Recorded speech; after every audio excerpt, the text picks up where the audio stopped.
There aren't many feel-good foods better than a hot, gooey grilled cheese sandwich. And what's even better is how many different spins you can put on this classic dish. Today, Trevor Lui showing us his spin in The Daily Dish. Here's what you'll need: sliced whole grain sprouted seed bread, shredded 3-cheese blend, some kimchi, an Asian pear or bosque, butter, sriracha, ketchup, and gochujang.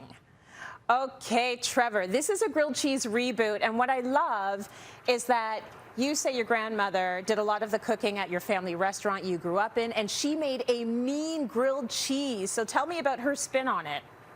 Well, you know, to be honest, so in our family restaurant, my grandfather was the wok chef. So he was the guy tossing all the traditional Chinese food, but we were a Canadian Chinese restaurant. So on the grill side, my grandmother took care of all things Canadian. So grilled cheese, hot turkey sandwiches, hamburgers, French fries, fish and chips.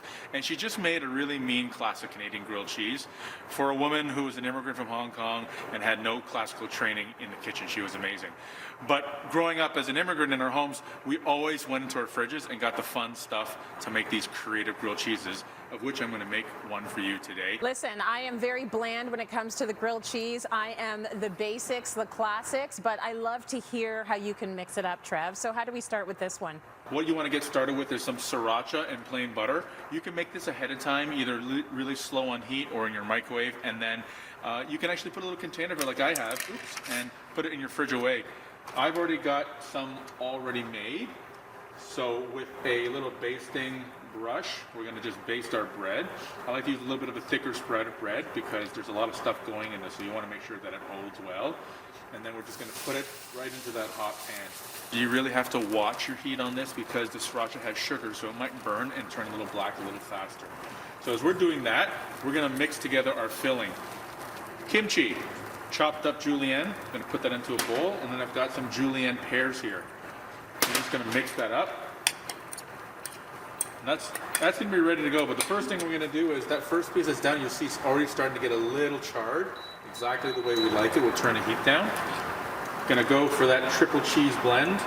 And I'm not shy about cheese. I don't know about you. So we'll get the cheese in there. And then we're going to get into this pear and kimchi. Just like that, right on top. Okay, nice and even. And then, why not? I'm going to go back with just a little bit more cheese. Okay. So this is where you turn your heat down. I'm going to put the other piece of bread on top and move it to the center.